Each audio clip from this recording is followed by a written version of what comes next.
Hi, my name is Barbara Neves Alves. I'm a designer, researcher, and tutor. My background's in communication design. My research interest has been very much around communication and communication surrounding public space and engaging with the political dimensions of different types of encounters that can occur in public space. As a tutor, I'm responsible for teaching theory to fine arts students at the Rietveld Academy in Amsterdam, and I'm also responsible for the research seminar and thesis supervision at the Masters in Situated Design at St. Joost in Den Bosch.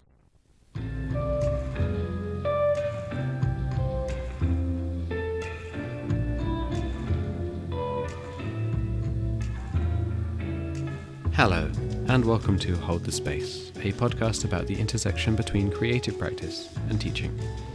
My name is Ollie Palmer.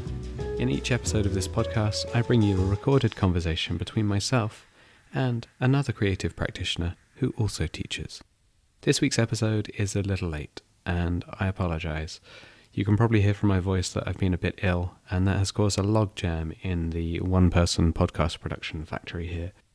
But I'm really excited about introducing my guest, Barbara Neves Alves. Barbara was for 4 years a colleague of mine at the Master Institute of Visual Cultures in St. Joost School of Art and Design, where I teach. During that time, she was responsible for thesis supervision for Situated Design Master's students. I really enjoyed working with her for all of that time, despite the fact that about half of it coincided with the global pandemic and all of the weirdness that brought to teaching and also creative practice. As you will hear, Barbara has a really interesting way of approaching theory and practice, weaving them both into each other, embracing knotty issues, messiness and miscommunication. Barbara is a practitioner who enjoys the moments of recalibration that come with finding and refinding one's place in the world, and she encourages students to do the same. Unfortunately, due to decisions made at a much higher level than either of us, Barbara no longer works in our department, and she's very much missed by our whole team. She does continue to teach at the Rietveld Academy. This interview was recorded way back in November 2021, when Barbara and I still worked together, and it was also the first in-person interview in this series, so my apologies for the occasional sound hiccup as I was testing using multiple microphones in the same room for the first time. In this conversation, we talk about quite a few things, starting with an article she wrote about her experiences at Occupy London years ago. There's an odd echo of my conversation with Nelly Ben Hayoun from the last episode. We also talk about her practice, her teaching techniques, the way that she balances the different modes of practice and the demands that are put upon you by them, and what she does if she's stuck in a creative rut. As ever, there is a full transcript of this episode available, and the show notes have links to many of the things we've talked about. So, without further ado, here is my conversation with Barbara Neves Alves.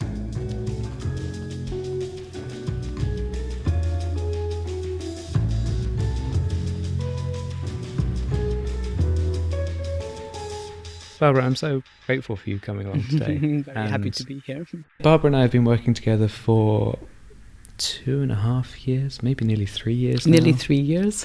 Yeah, and what's nice about our working relationship is that the department went through a lot of changes when we both started working together, and we've both been there to see a lot of that stuff happen. But I don't know a huge amount about your work outside of the academy that we're part of, so I really want to dig a little deeper into that and find out about the relationship that you have with theory and practice, teaching, and everything else. I want to start maybe with the simplest question, which is probably also the hardest question, which is... Quite usually. Yeah.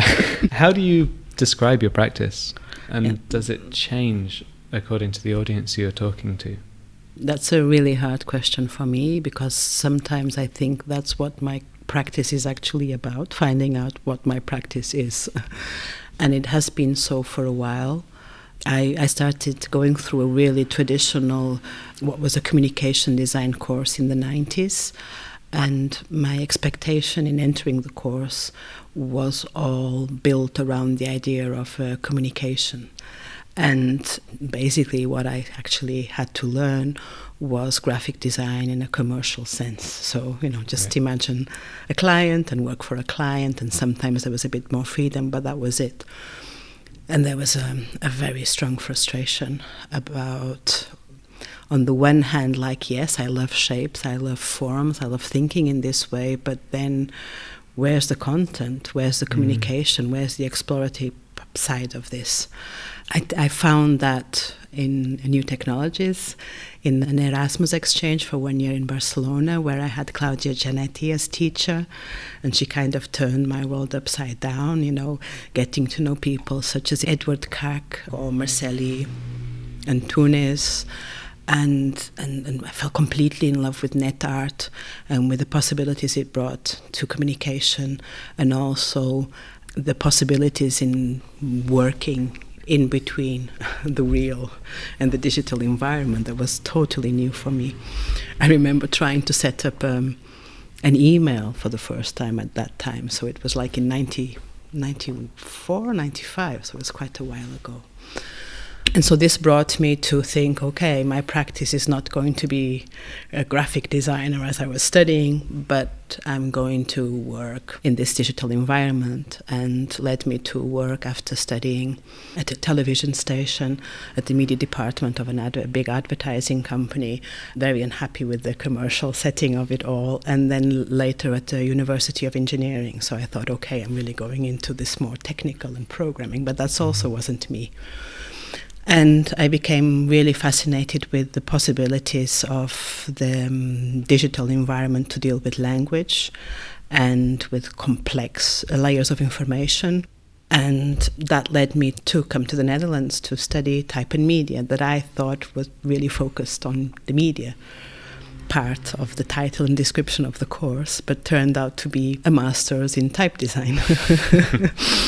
And that was also, I think I adapted to that, and it was really interesting to deal with looking at language from that perspective. And for 1 year I was a type designer, and it gave me an experience that has shaped how I think. And so that's another practice that I went through, another way of engaging with my passion. And by then I was really kind of more sure of the idea that language was important to me, and words were important to me, and meanings were important to me, and how people understood things were really important to me. And that was like a common thread from an interest in communication to net art to these more complex digital environments. But I was still also kind of searching after that.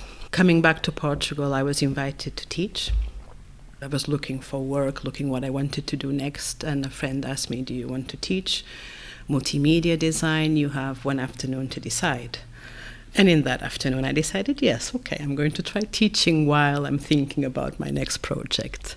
And that's how a new practice developed, that of teaching, that was quite hard to adapt to and difficult, because it asked something that was new to me in engaging, thinking about what I was doing, and that I fell in love with, and that I've continued doing ever since. And teaching gave me the time to continue to think about design and how I wanted to shape my practice. And I started to follow courses, postgraduate courses in cultural studies, master course in sociology. So just kind of trying to find out, there's something I'm interested in, I feel I need to know more about this. How does it connect to design? I have no clue. And during this process, I came to know about theatre of the oppressed, and I thought, oh, what they're doing, this idea of interactive theatre within a community, is really very close to what I'm actually interested in. So how could design play a part there? So basically I'm telling a very long story just to show a bit how my practice has been shaped from, I'm going to go a bit faster now, but from this experience with theatre came an experience with community projects, participatory projects, and from that experience a lot of questions derived that really kind of paralyzed me. I didn't know how to deal with the ethical questions that were coming from my practice, and that led me to a PhD. And I'm mentioning the PhD because I encountered a practice that I came to love, that's writing. I felt for many years that I didn't have a practice because I kept interrupting whatever I was doing. But now looking back, I see that I was always looking for something. And since I finished my PhD, I'm actually enjoying not knowing and trying things out and exploring how the questions and what I'm interested can be explored in different ways based on the experiences that I have and the books I read and what surrounds me. I guess my practice is ongoing. It's playing with my curiosities. Mm. Yeah, I mean, I think it's so common for people to think that their practice is in some way illegitimate because it doesn't fit into a box. That it's sort of, you're not one thing, you're not another thing, you've tried a bit of this and you've tried a bit of that, and it takes a long time to realize that that is what you're doing. Yeah, it's that true. Each time you're relearning something else, and it's not just abandoning something else, it's building on what you already have to take you somewhere else. I remember the first day that I met you actually in a meeting, and I was a bit worried because we were having a meeting about setting up the whole structure of the masters, and I'm always a bit unsure, like how do I fit this structure and this design course and what's expected from a practice of a designer within an institution also. And I remember I was asking something about methodologies, and you were giving such an open answer about, but design, artistic research is also design, and these separation between fields don't make sense. And I felt so liberated by the idea that, okay, there's a space for exploration, and it can take many forms and shapes and processes. So that's something that I really enjoyed in meeting you.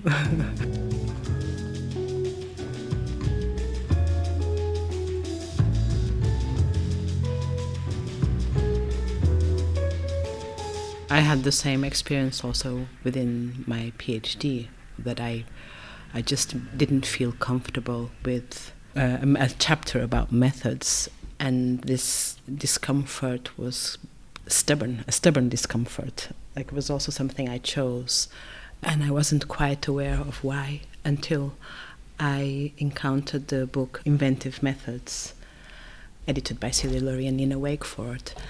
I guess their book was important for me as a researcher, this idea that the methods shape the environment. They are a device that also unsettles the place that you're studying, and that a method is something that can be invented also within a process and within a question, and can be something that's open and positioned and exploratory. And that was really important for me.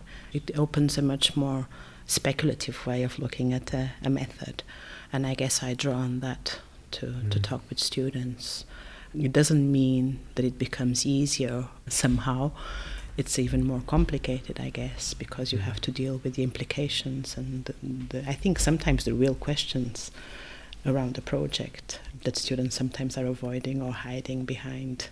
This is how I'm going to do something, and then I know. I think it's so easy to not have to go through the process of justification if you're using somebody else's method. And that's, like, certainly my experience. My first degree was in product design, and we were taught the product design method of the school that we were in, and you follow that method unquestioningly. You know, this is the way it's done. There's a flow chart that helps you, and you can identify exactly which stage you're at. And actually, the whole time I went through that, I mean, I completely understand it for the purposes of an industrial design project where you have a specific client and you're trying to do something specific. But anytime you're trying to deal with some sort of like sensitivity within the world, and anything that doesn't necessarily fit into a box, that transgresses the boundaries of an academic discipline or anything else, it's so hard to say, well, this is the method you should definitely use. And I think that's one of the things that's really hard about artistic or design-based research anyway, that alongside the thing that you're studying, whatever your subject is, you also have to design the methods of it. And those methods are so much less clear than they would be if we were trying to find something that had sort of a Boolean or statistical answer, like a yes, no, or a 5.3%. No, what concerns me is also that it shapes the questions that you're asking. And so in that way, it can really limit a project. And I guess that resonates a lot in my own work, in my own curiosities.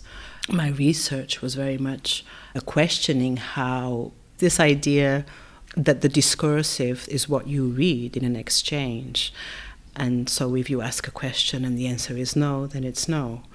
But what if you ask a question, and of course I'm talking now with a microphone, so I have to describe, but you say no when you shrug your shoulders, or you say no when you stamp your feet, or you turn your face around, or you become really, really red. So what about all these other dimensions of communication that can be performed but also material? How are they taken? They are often not taken into account, and actually they produce miscommunication and misunderstandings that are really interesting and could be opening questions that are sometimes hidden unless you take care to notice them. So this is something that's really interesting for me, and that I think is tied very much to this idea of, okay, then how do I set up a question? How do I study an environment? How do I ask others to participate in my research or help me think about something? How do I set up that conversation, that exchange? Because in learning about something, we often exchange with materials, with people, with something. So, yeah, I think it's really important in that sense. I was reading one of your articles recently about Occupy and the way that communication happened specifically within the encampment at St. Paul's in London. I'd also come across in 2006, I think it was, I was in Iceland, and I met lots of environmental protesters and attended a few meetings where there were kind of proto-versions of this method of communication. You'll probably describe it far better than I would, but hand-waving signals that signify either approval or disapproval. It's a lot easier to signal approval than it is to signal disapproval, which I sort of realized as I was reading your article. One of the meetings I went to went on for absolutely hours and got nowhere, and was just kind of a farcical set of miscommunications, that everything that happened entered these elliptical stages and went round and round and round and round. And I mean, we both work in academia where this kind of thing also frequently happens. But I love the way that you've managed to take these moments, like quite autobiographic moments, and turn them into an artistic practice and a research-based practice that comes back to something that is, I don't want to say universal truth, but it's something that I think is very easy to identify with. So yeah, I wonder if you could... That's a terrible question, I realise, because that's not... I've done the classic thing of I've got more of a comment than a question. That's fine. I do that often. I guess what I was trying to do writing about Occupy, there's Occupy in the framework of my thesis and thinking about miscommunication, and I'm going to leave that for after and talk about the moment and why I wrote about it. I guess there was this need to understand, this happened several times in my life, in how feeling very much involved in a political movement or a political idea, how in participating in the groups or in the organizations that were working or tending to that issue or organizing a stand against or for something, I felt disengaged. I felt like I want to go away. I don't even want to participate or communicate. And that happened to me while I was, working on my PhD while at St. Paul's. I was really believing in Occupy. I'm going to open brackets here. I was talking about Occupy in 2015 at the Willem de Kooning Academy, and then realized that the students, no one knew what I was talking about. It's also so interesting that for me it still seems so part of history, of contemporary history, things that are happening now, and it's been a decade now and people actually don't know what we're talking about. When I was following the Occupy movement in New York and in the US, and I was really anxious online, and I was really anxious for this to happen in London, in the UK. So I really wanted to be part, so I was really enthusiastic when I set out to occupy St. Paul's. After a whole day of participating in the occupation of St. Paul's, I left feeling scared because there was really a kind of friction with the police, and it was really intimidating in the UK. A display of strength that was significant. But I've left. I wasn't invested enough to actually stay. and I wasn't invested enough to then return and be part of occupation. And I just kept wondering why, what happened, what happened to me, what happened during the day that provoked this, that made me not feel part of the movement. It was really strange for me. How is it that when I'm looking at a movement online, I really feel part of it, but then when I'm actually, in the space looking to occupy, I feel disconnected. And that brought me to look at how communication was shaped in both the online environment and in space, and how it was organized and what was the space for participation. And actually, communication was organized during Occupy in a way to project a movement, to be part of the movement that I was following online, to make a stand. And in that way, it was all about following a set of performers that were seemingly talking about that moment and that space, but also pre-organized and pre-established and pre-designed in a way that took away the space for us actually to participate really in what was happening. I was just playing a part. That's my feeling during the day. And I realized, okay, so if I was feeling like that, what were other people feeling there? If we look at the crowd at Occupy, it was really emotional, like we were all together, hands in the air, participating in this general assembly, repeating what was being said with the human microphone, performing what the person that's speaking is saying. But then what does that actually do to... We're listening in a very powerful way, but then are we really listening, and how are we responding to what we're listening to? It also made me think how, because we were part of that movement and that set of designed communication devices, we weren't actually talking about the space, because that part was also kind of pre-programmed. And that's my question. If we actually had to talk about the practical questions of occupation, of being there, wouldn't I be more invested? It would be probably messier and perhaps less effective, but maybe it would also open up discussions that were more political and about being there then. And it also made me think about the other people that were there next to me and that I actually didn't get to know, and that each one of them was understanding what it was to be there in a different way, and how, while we were signaling our hands into the air, there was other parts of us being there together and communicating with each other. And what was behind that? It was opening a space for something beyond what we design as a device that I find really interesting. And there's something political about, very, very much not political, design that's like shaping political spaces in a very, very effective, strong way. Effective, strong way is perhaps the wrong word. Shaping political spaces and different opportunities for dialogue. And that was really interesting for me. Reading your description of attending Occupy and the numerous instances of miscommunication it did and didn't allow, and kind of when I did my master's I got really into cybernetics, and one of my favourite books was Gordon Pask's Conversation Theory, and his analysis of communication and conversation specifically boils down to a formula of any conversation is about reaching a mutual set of definitions. The question that he posed was, how can any two sentient organisms come to a definition that works together? So if I picture a dog and you picture a dog, we're picturing different dogs, but how do we define that these things are dogs? And so a conversation is a set of refining of definitions to a point where they can be mutually understood.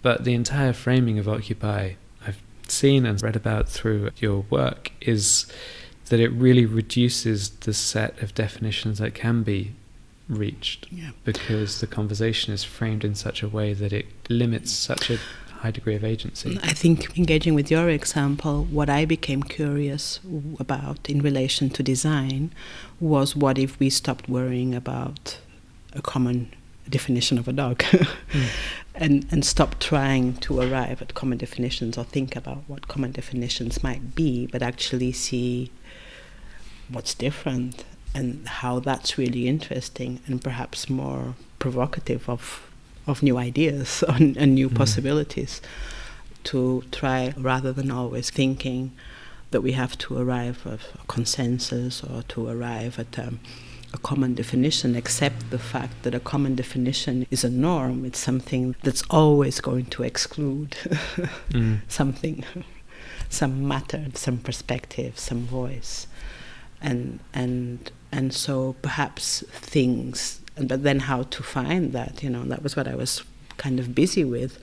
And I think perhaps things that we take for granted, dimensions of being together that we just are not used to notice, then we can just take time to notice them, and maybe that doesn't give us any answer, but just give it some time and perhaps some questions. And I'm simplifying, of course, because there was a whole conceptual theoretical framework around this, but that's the basic idea. So that was what I was really interested in. And then if we think in that way, what modes of encounter can take place, I think interesting ones, at least with new questions for designers, especially those working with complex societal issues. So keeping things complicated somehow, being okay with that.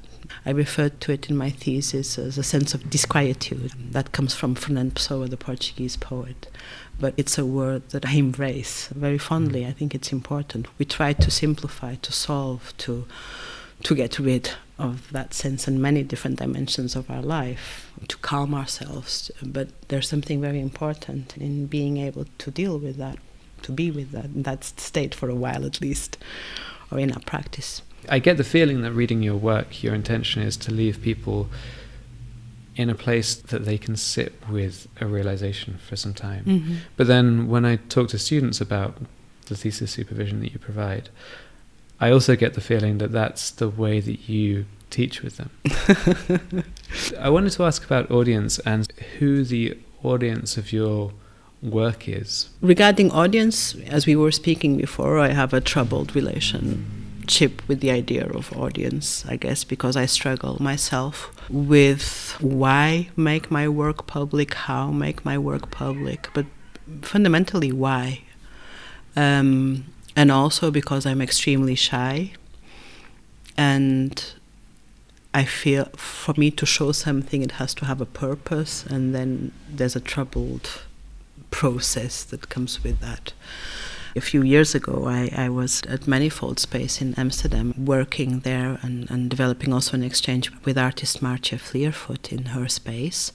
Marcia's space is a studio space in Amsterdam, is where she organized this kind of curatorial practice where she invites people to join her in a studio to bring a book into her space and to let that book inhabit her space in some way. I need to simplify. I'm just thinking because there's a whole theoretical framework that I don't think it's interesting to go into now. So maybe I refer to the concept, but I think have time to explain it. So I was engaging with the idea of the diplomacy and the diplomat of Stengers, and this idea of misunderstanding, of moving beyond the borders of a practice and what that means to me as a designer, as someone working.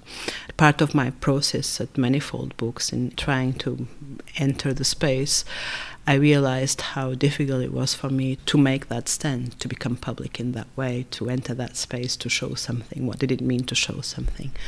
And at the time I was reading a book by José Gil, a Portuguese philosopher, Portugal hoje medo de existir, Portugal today, fear of existing. And I started to translate that book for Marcia, for us to talk, but also exploring the idea of miscommunication. So what happens when I'm a person dealing with an issue and translating someone's words, and it's a man much older than me, very different than me, speaking about something that I'm also relating to while translating. So that process was really interesting for me.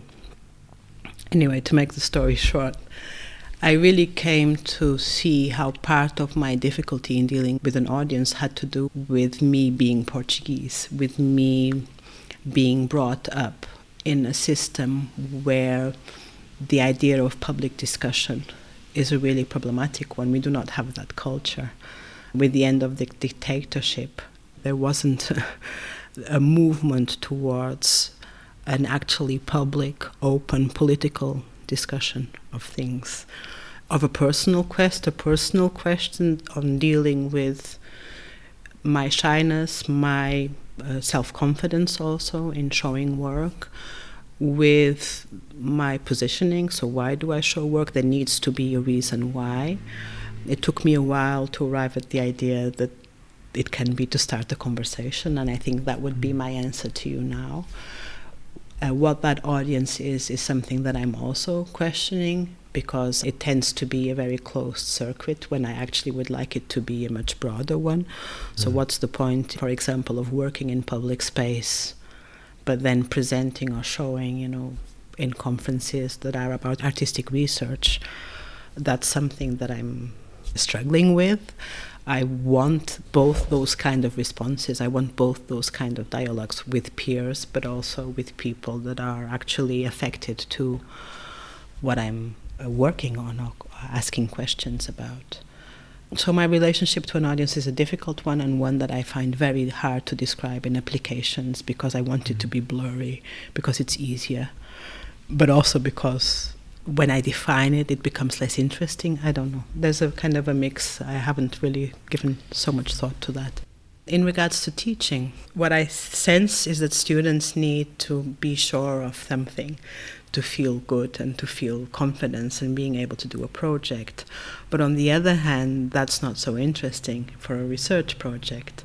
So I try to, on the one hand, disturb that, question that, try to gradually make their process more complex by opening questions, asking them to perhaps experiment in a different way, asking them to situate themselves and position themselves in what they're doing and deal with the consequences of that and the implications of that, and then also bringing in a theoretical framework.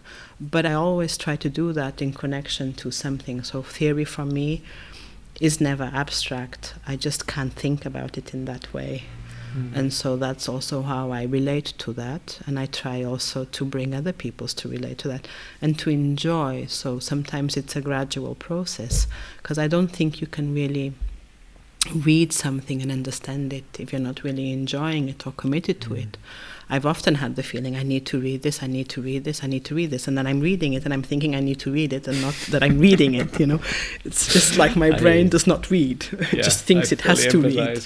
And I just can't get it. So I try to invite them also into those readings, and that sometimes readings are frustrating, but they're worth getting into someone's language game or universe. It's quite a journey to do also, but you need to want to do that. So it's a bit finding that balance. I feel like your answer with lack of definition of what audience is and where it sits really is harmonious with the work that you do, though. Because it's not like you're saying, I don't want to have an audience because you haven't thought about it. But it's rather that there's more possibility in the lack of definition. And that's kind of what the work is trying to do anyway, to reach these areas of, I keep using the word discomfort, but it's not discomfort, it's sort of unease in a way. That's like a playful, joyful unease. Thank you. It's a really nice way of summing it up. I'm going to ask you a little bit about success criteria, because I think it's something it's really hard to define. And I think success criteria are really hard to define within teaching, but they're also really hard to define within creative practice, particularly if that creative practice is not a creative practice that fits into a simple category. But for me, like at this point of my life, success criteria is getting funding. More than actually thinking about a project, I look at postdocs and fellowships every day. Like, I just want to get funding to work, to be able to enjoy. I can't even afford a studio, to have my studio space and to do my work, So the success criteria has changed with the realities, then that becomes the main thing. And then you think about success criteria in terms of what the funding committee thinks the success criteria is. And my personal success criteria just is squeezed and turns, like it's just going through. It's like not important, so, it's between me. But I can talk about that if you like. I don't know. It's just, well, I mean, I think that's a really interesting perspective, and also something that I completely empathize with. A thing that I tend to find I do, and I know it's a weakness of my own practice, but because it takes a long time to talk about the kind of work that I make. At my wedding, my dad said, "Ollie, nobody has a clue what you do, but we love you." There's this kind of but each project I do, I find requires so much time to frame a bunch of ideas to talk about something, and I've always been made to feel that is a weakness of the work, because you can't just go, boom, I make this thing, it's really cool, you'll like it, or find another way in. And for funding applications and things like that, I always just fall back on relying on some sort of institutional name. And for me, the things that are most interesting about the projects are the content. But for the external committees who have to decide on things, it's like, oh, can we just tick off, does this have brand name recognition? Yes, here we go.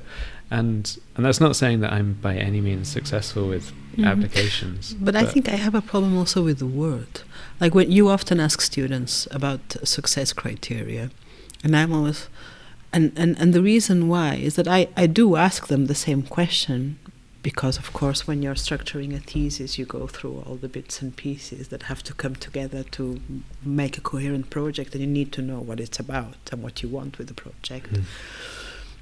But I just don't call it success, because success for me has this kind of capitalistic connotation that succeeding is something that's compensated somehow, and it's ridiculous, because it's kind of also this old-fashioned notion of success. The true artist then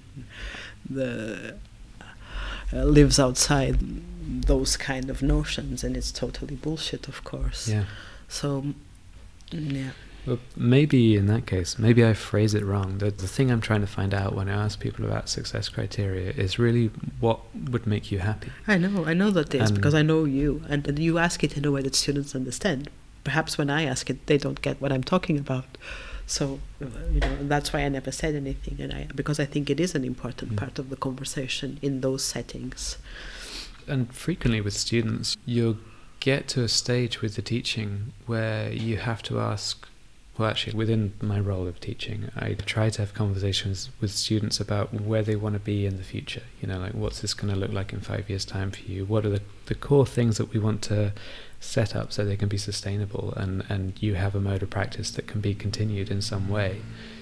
But quite often you'll find that the thing that they're presenting to you as a member of an institution is something that they think is going to satisfy you, and that really what they want to do is go off and work for a graphic design studio, or they want to go and do something that's completely different, or maybe even they're studying this particular program because it's going to keep their parents happy because it still has the word design and not art, or something like that. So the reason I always ask about these criteria is basically, what would make you happy? How would you be satisfied if this thing succeeded?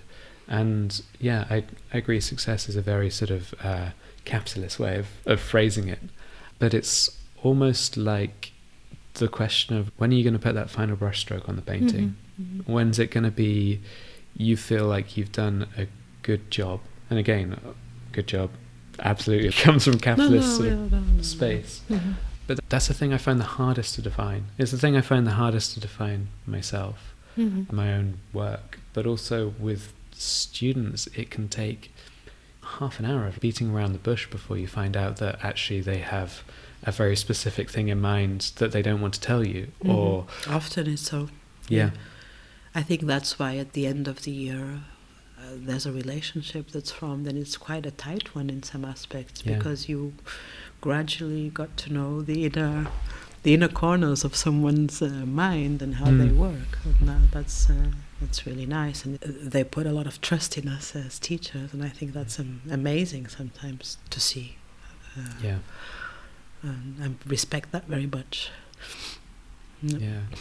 And particularly when you think of so many students moving from literally the other side of the world to then spend hours talking to us about something or other. And maybe I should clarify here, there's very few moments that we actually teach together.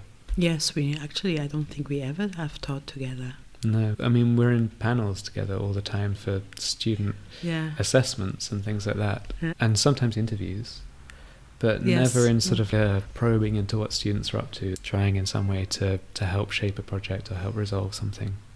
How do you develop ideas, and who do you work through them with? So one thing that happens when you're teaching is less time. So I'm teaching, I have a family, a young daughter, so there's less time. So the notion that I had before of really being into a project, and then it developed quite fast, I was trying things out, now is this kind of slower process. That's frustrating, but also gives some time for ideas to simmer, and that's quite nice. I think since also my experience in March's studio was to think, I'm not sure I want to explore my practice, that it can take many forms, but I want there to be conversations, and I know that I'm quite shy. So I made the decision to get out of my comfort zone and contact people as part of my working process. And that's something that I've been doing. Like in the initial stage, I have a partner at home, that's someone that I really enjoy bouncing ideas a lot with. And he's from a different field, so that's really interesting too. So I have another pool of references, another set of framework that disturbs mine, and that's really nice. And then I try to, in the first instance, contact people by email, people that I think might be, interested in the same topic or familiar with some ideas. And if they can meet me, point me in the direction of people that could be interesting. So I don't know. I'm entering into too much detail, but there's my community of friends and people close to me. There's people that I ask, and they generously actually offer their time and talk to me because they are interested in the same issues, and we meet and we have conversations, lately on Zoom. And then research groups. So I'm part of research groups at the Rietveld, but also research groups that actually grew from me starting a project and bringing together a set of people that then thought, okay, let's continue talking. And so that also happens. That's really nice to do. And then my colleagues, the people that I work with, the team of teachers actually become people that I really enjoy listening to. It's not that I always have the time to talk about my practice, but I do have the time to bring about questions or readings or share thoughts. And then there's a struggle in relation to teaching between reading. As I say, at the Master Institute, it's true that my role is very much of a supervisor, so I'm kind of dealing with students mostly on a one-to-one basis. But at the Rietveld, I'm a theory teacher, and there I prepare classes. The way I prepare classes is really very close to also how I want to work. So I started by thinking that to be a theory teacher, I have to be a theory teacher.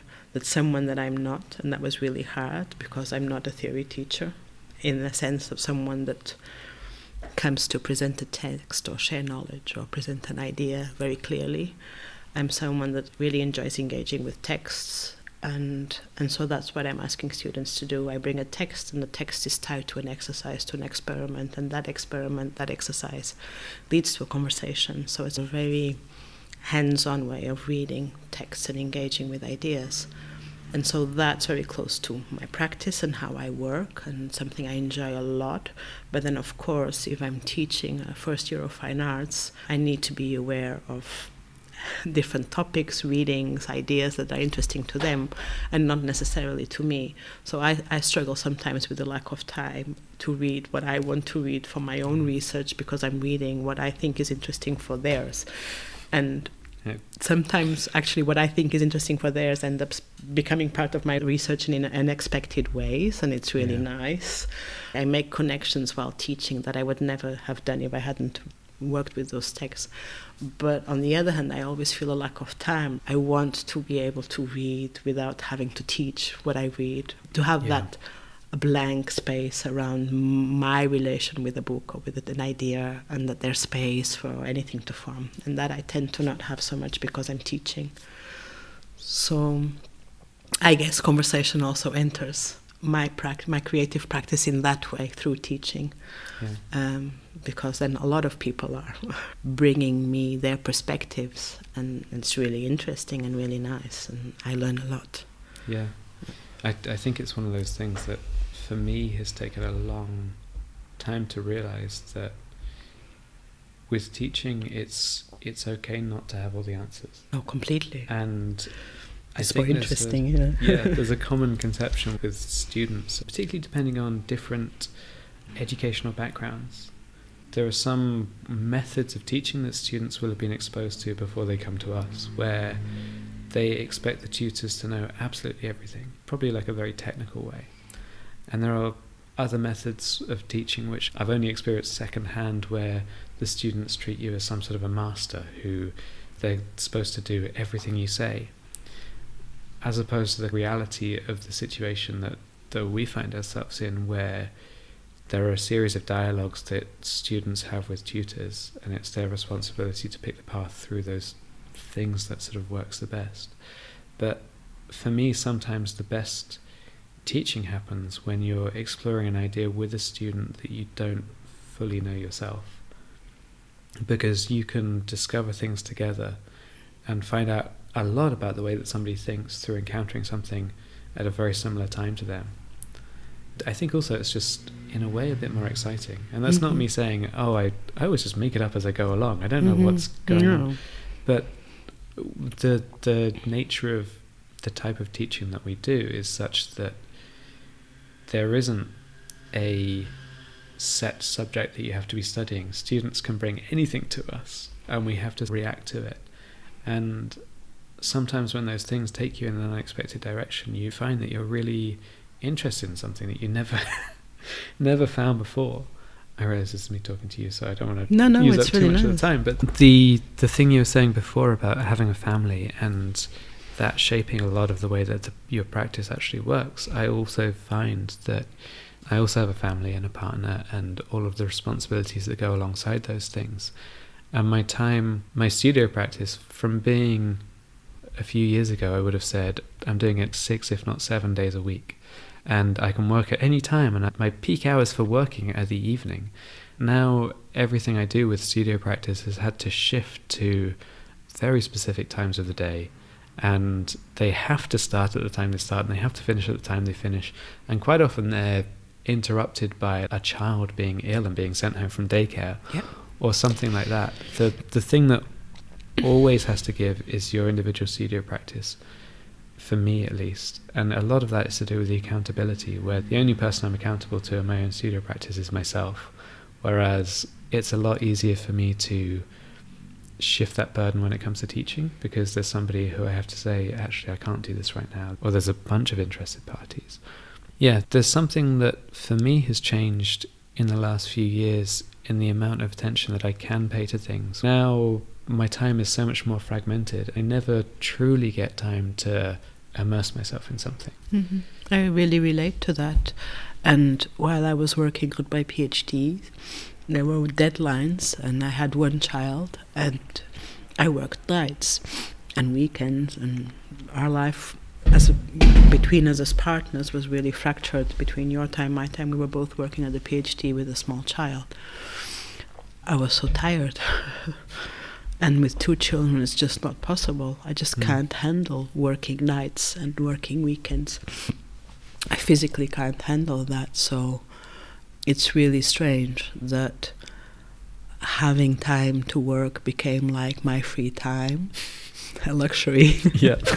And there's actually not a lot of it available, because you described it very well. And I still do commit to teaching and to preparing, because I guess because as thesis supervisor, I do need to read, and I feel a big responsibility in my role. But then I'm waking up at 4 o'clock in the morning sometimes, and that's when I'm working. And then I have my day of teaching, and then I'm totally tired. And by the end, when I have my days for studio practice, I'm still dealing with emails and all the administration that comes with teaching. And it's frustrating. I feel that I need a lot of energy to keep motivated above anything else. It's really nice also because it made me realize how passionate I actually am about my projects. I cannot give them up. And I really am committed to them. So there's this kind of engagement with my work that I didn't have before, because I realize how precious it is for me and how much I need it also to feel me, to feel like Barbara. But then it's hard. You have to be very patient. Things come up very slowly. And I feel very frustrated that really important moments for me for exchange or for showing work or shaping your conversation, I don't have any time to prepare. I just do them last minute. And that I feel it's a pity, because I'm working towards something and then I don't have time to care for it like I would have liked to if I could. But I also think it's a temporary situation and hopefully it changes. But I've been through that before, that I was teaching for a few years and then I stopped teaching. And the reason why I stopped teaching is that I thought I can't teach anymore. I have nothing else to give. If I do not invest in myself, I can't. I have nothing to share. I'm here. I don't want to be a parrot. I have to be a person here, present, busy, occupied with something. Living, otherwise, what am I doing here? So it's a balance that I think is really necessary to keep. And I do think the teaching positions should include time for teachers also, if they are teaching research, to have some time for research. I couldn't agree more. And I also think that the attitude you've expressed is probably quite common with people who have a creative practice of whatever kind and also teach. And that's part of the reason that I started this interview series, was that I find myself teaching and trying to maintain a creative practice. And there's a lot of friction between those two things, but they do nourish each other in a way. And I find if I do too much teaching, it completely zaps my energy. But I love it as well. I love those conversations. I love the dialogue. I love the conversation with tutors. I love the conversation with students. I love trying to work out how we nurture something that sort of like is a longer scale project than just a normal project that I would do. Yeah, I like teaching, and I missed it the years that I wasn't teaching immensely. And I think it's also about being part of a bigger project. I really like that. I feel like I'm working toward making things better, making the world better somehow. I'm leaving something behind, contributing to a cause. And I've been lucky to work in really nice groups of people where that makes sense. It's not I don't feel alone in that, and in where I'm teaching at the moment. Yeah. Can I ask a question about the practice of practice? Is there anything that you do if you find yourself in one of those stages where you have a limited amount of time that would definitely spark your brain up or get you in the mood for making something, thinking about something? Are there any rituals or methods that you have for... It changes, yeah.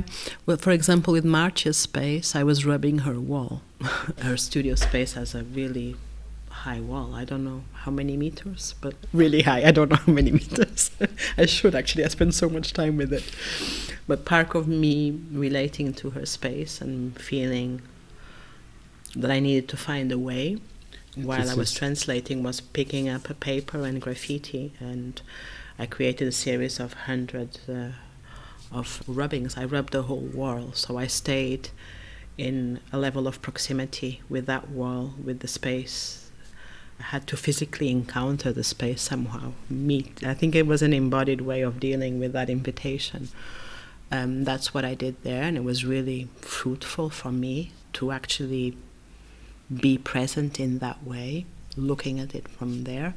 In other instances, it's walking. I walk a lot. Sketching, having too much coffee and sketching. I think that's also like putting things in diagrams and creating some kind of not really mood boards, but I need to put together images, texts, words, and map them out, and then shuffle them, and then reshuffle them. I think that's a process that I need to do.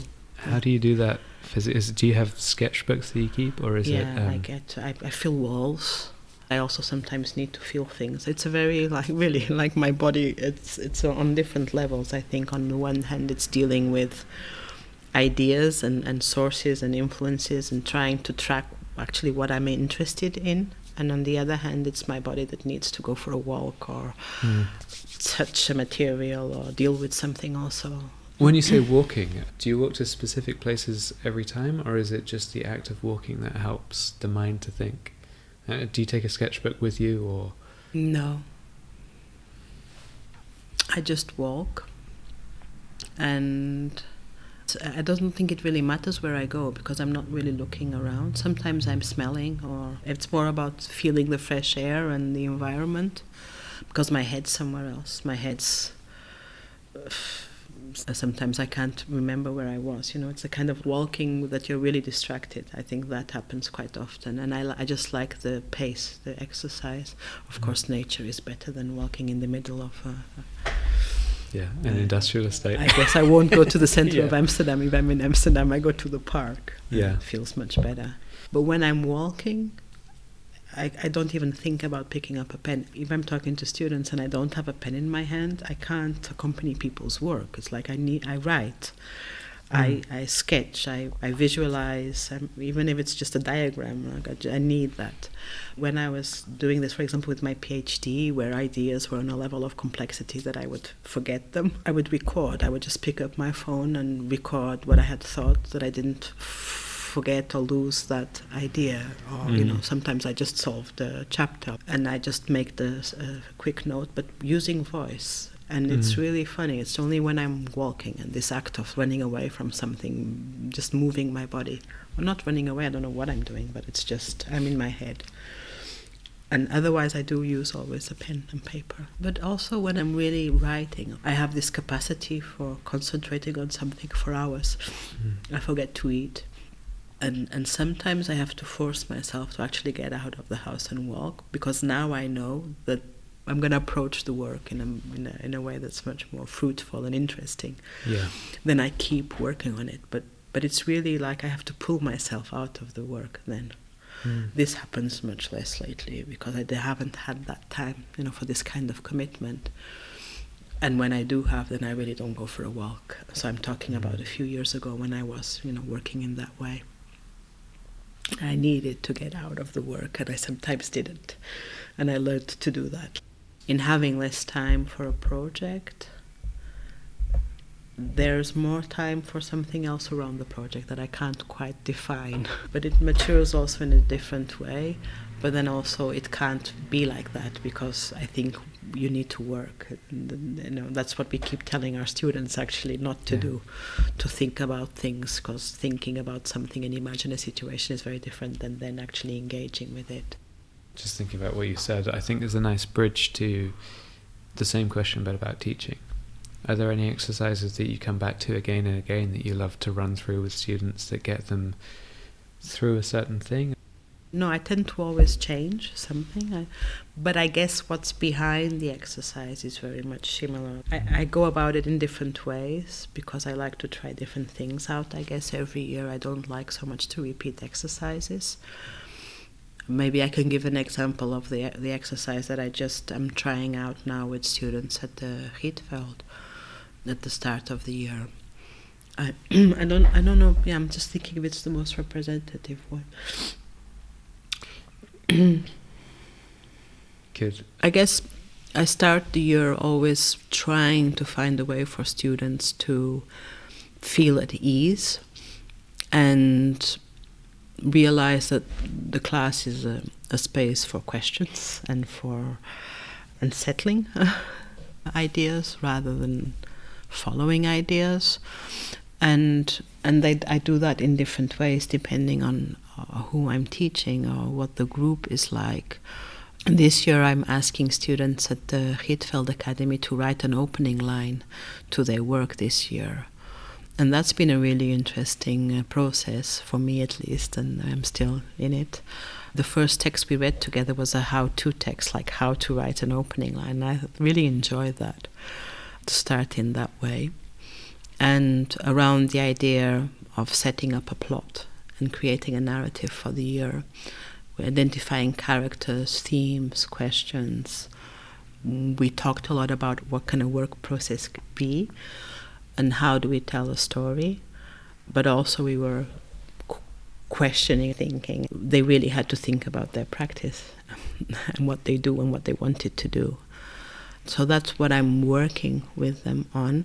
And I'm bringing in a text. We're reading a text by Ursula Le Guin called The Carrier Bag Theory of Fiction. It's a beautiful text where Ursula Le Guin is talking about how our stories are based around the idea of a hero and about an act of action. So the idea that history has been told around the idea of I'm missing the sphere, of the hunter. That's kind of the image that's kind of pervading our minds, and that in reality we were as humans were eating what came from the ground. And that we could also retell history from the point of view as the carrier bag, as a first tool that allowed people to bring more than 1 or 2 seeds back home to feed the community. But then what's the interest of the carrier bag as a story? It's much more interesting to think about the hunter coming and this happened. She's questioning that. What about if we don't tell stories in that way, and if we tell stories looking at the idea of a carrier bag where there's lots of different objects that can form many different attachments, and where there's not one hero or one storylines, but perhaps many storylines. So this idea also to talk with students about also theory and how you build up ideas in relation to that. So this idea that maybe we don't have to have a hero or an action, but you can have this more tentative, like associative way of pulling threads together and building up a story.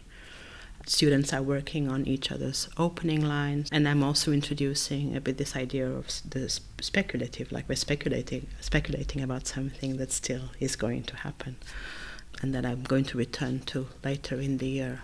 So this is an example of how I'm thinking of an exercise, like where I am now, this moment at the Rietveld, that's meant as an introduction. They get to know me, I get to know their practices, but there's also a process of questioning and of thinking about the text that we're going to read in a certain way. So I'm also establishing a way of thinking and working around texts with this. Let's see how it goes. As a writing exercise, they also are writing in my class from the start, and they can write an opening line from the point of view. Of course, we're looking at opening lines and discussing this, but they can write an opening line from the point of view of the character, of the question or the theme, and then combinations, like they can ask questions also to the character from the perspective of the theme. So the idea is also to introduce this idea of looking at work from different entry points and how those also change the story, and that they're sharing the opening lines and that they're sharing what they're thinking that they want to do with other students. I think is also important that they get to meet each other in that way and start to analyze a bit. Okay, I'm not just doing, I'm also, there's a theme maybe, or a question, or my character can be a material. And if it's a material, then what's it like as a character, like how do I represent that character and how does it connect to a question? So it's these kind of issues are important, but also at the end of the year, they are going to end the year writing about their practice. And so I think it's really nice for us to return to this opening question at the end of the year. That's the idea, and to then work from there. That's really nice. I love the idea that you're taking all of the critical elements of the project, the subject matter or the methods or any of the things that we normally talk about in these very abstract terms, and giving them a characterization, a material. The other teaching exercise I wanted to ask you about was one that you've described to me before and really stuck in my mind. And this was the one where you asked students to think about brushing their teeth. When they're brushing their teeth. Yeah. So that's an exercise that I gave as an introductory exercise 2 years ago for the first time. and I'm actually changing it this year. I'm connecting it to other exercises, and it's no longer going to be an introductory exercise. But I'm reading with students Kathy Hacker's text, Against Ordinary Language, the Language of the Body. And I think it's such an interesting text because Kathy Hacker was a prolific writer, teller of stories, reader, performer, someone that's not really lost for words, I guess. So my idea of her starts to talk about her experience of bodybuilding in this text and realizes that when she tries to write about bodybuilding and share that experience, she fails to find the words. And so she starts to ask herself, why does this happen? I don't have time to explain, I think, the whole text, but just this idea of how we're not used to actually engage and listen to the language of the body. We're so used to the discursive, we're so used to explaining and to ideas that we are not used to engage with the bodily dimensions of what we do and what kind of language does that take and how it defies, as Kathy Hacker says, ordinary language and asks for something else. Of course, she's really simplifying her text. And I think in reading her text, that's interesting for several reasons. I find that there's something about this difficulty, this fissure, this discrepancy that students face when they have to write and write about what they do. I think my idea actually is to explore how writing about something changes how you do something also. So I'm asking them to choose a practice, something that they do every day in their life, and students have chosen opening and closing a door, going up, climbing upstairs, or washing their teeth, and then to return to that practice daily and to write about it after performing that practice. And it's really interesting because, of course, when you write about washing your teeth, you start also washing your teeth in a different way. And so for me, it's a really interesting way of starting to disturb the separation that exists in students' mind, that writing is one thing and practice is another. and actually see that they inform each other and that they open questions for each other and that it's interesting to keep them together as practices. Briefly, that's the idea. Sometimes I'm afraid that I'm simplifying. So I'm using a text that's quite complex and has other layers and many other ideas and issues involved, and then using it is the word for something very specific to work with students. And I'm very afraid of doing that also. So I'm a bit hesitant also. It's a really nice exercise, but I'm also putting Kathy Acker in this role where she's an excuse for something that the students are going to do. But on the other hand, they get to meet her, and she's such a wonderful person. And I do talk about the text, so I'm always a bit divided about that, and wonder what she would be thinking about that. Kathy Acker, another text that I engage with. Yeah, would be nice to know actually. But I think that's one of the things that you, as a writer or as somebody who's producing something, you can't always control the context in which it's experienced. Mm-hmm. And for people who do end up trying to take control of that environment too much, it sort of reminds me of those old psychology professors who are adamantly, rigorously defending their position for something they did in the 70s and not realizing that this stubbornness about what they've created is really inhibiting to an extent. I don't know if I phrase that in a way that's intelligible or even makes any sense at all. But when you've made something, I'm not saying you have to give up ownership of it, but other people are free to interpret it how they like. But as a teacher, I think I need to respect the material, and that's all, That's something I'm not sure about sometimes. Because I do this with several texts. Some of them are quite complex. Barbara, it's been so lovely to spend this time with you. It's been so nice to have a conversation face to face after nearly 2 years of just meeting each other online. And it's been nice to have this conversation about your work in a way that enables the framing of teaching, but also doesn't just rely on it. So, yeah, thank you so much for taking the time to talk to me. Thank you so much for having me. It's really nice to talk. And I also feel like I really want to talk more and also to know more about you now. And and it's really nice to meet again. So thanks. It's really nice to have this time also to reflect.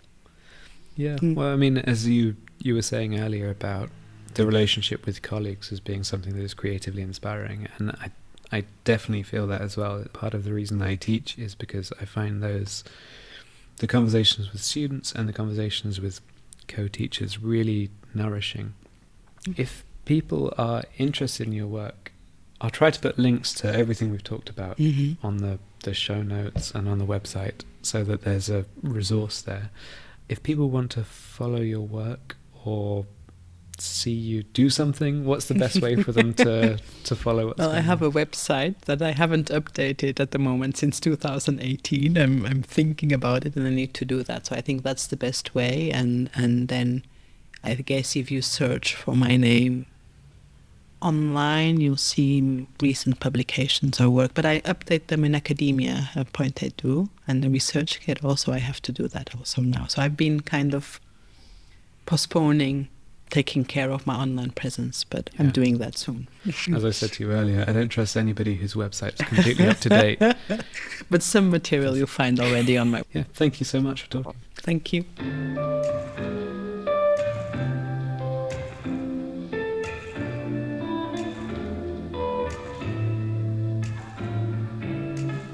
Thank you for listening to this episode of Hold the Space.